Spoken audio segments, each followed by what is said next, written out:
Well, good evening. This is a bit of a bonus update for the Atlas Mountain Race coverage. So it's end of day two.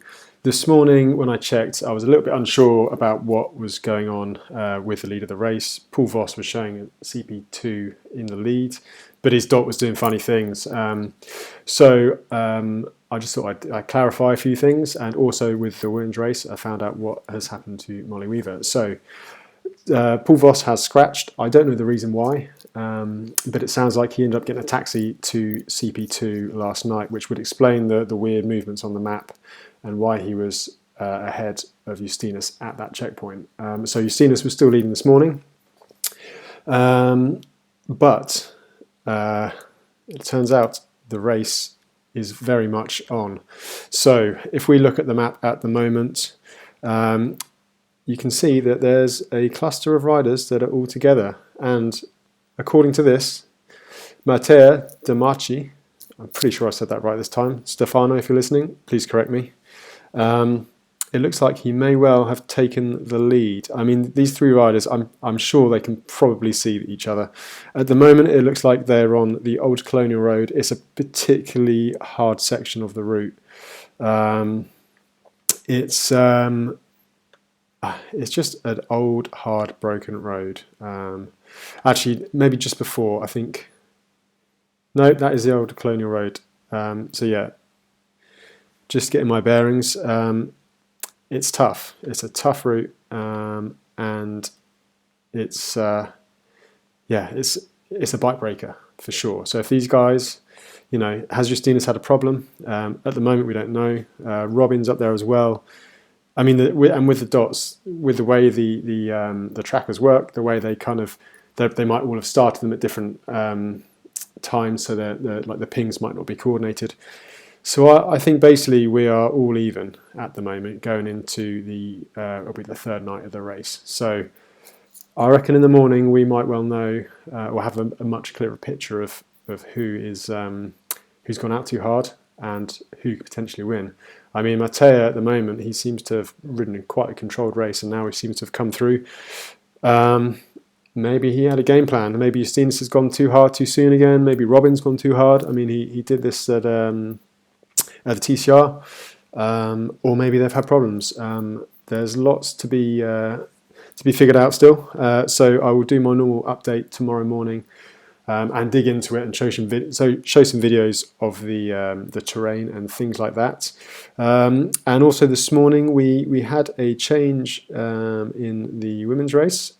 So Louisa had taken the lead from Molly Weaver. So it turns out that Molly is sick, or was sick last night, so she stopped for quite a long time. And she's been posting on social media today. She's had a few problems, punctures and things like that. And I read somewhere or saw that today her substance has been half a pot of Pringles. So I mean, it's not looking great for her. I've had a few questions on in the comments, about pro riders, ex-pro riders coming into this type of thing, and yeah, they've got a huge advantage with their fitness. But, if you get sick, if you break your bike, it doesn't matter if you're pro. If you're a pro on the road, you're normally used to a car coming up and giving you a spare wheel. But here you have to deal with everything. So, yeah, it's going to be very interesting. So at the moment, Louisa, I mean, I've done a bit of research, found a bit more out about her. She's won the Race Across France. I think she was the first female rider in Italy Divide, and there was another event I can't quite remember. I'll do a deeper dive into that tomorrow. But she's looking quite good. So 497k versus 470 for Molly. So Molly may well have closed. Maybe she's riding faster, but if she's not eaten and she's been sick, what toll is that going to take on her body? I guess we'll find out. I mean, as I already alluded to early on, I did think that some riders would be pulling out around this time. I mean, yesterday, we had Paul Voss, a relatively big name. I also saw someone Oliver Beresford, that was it. He was up there at the start. He's also scratched, and you can see on the scratch list it further down the field. It is getting longer and longer. Chris Hall scratched. I did see he was ill when he started.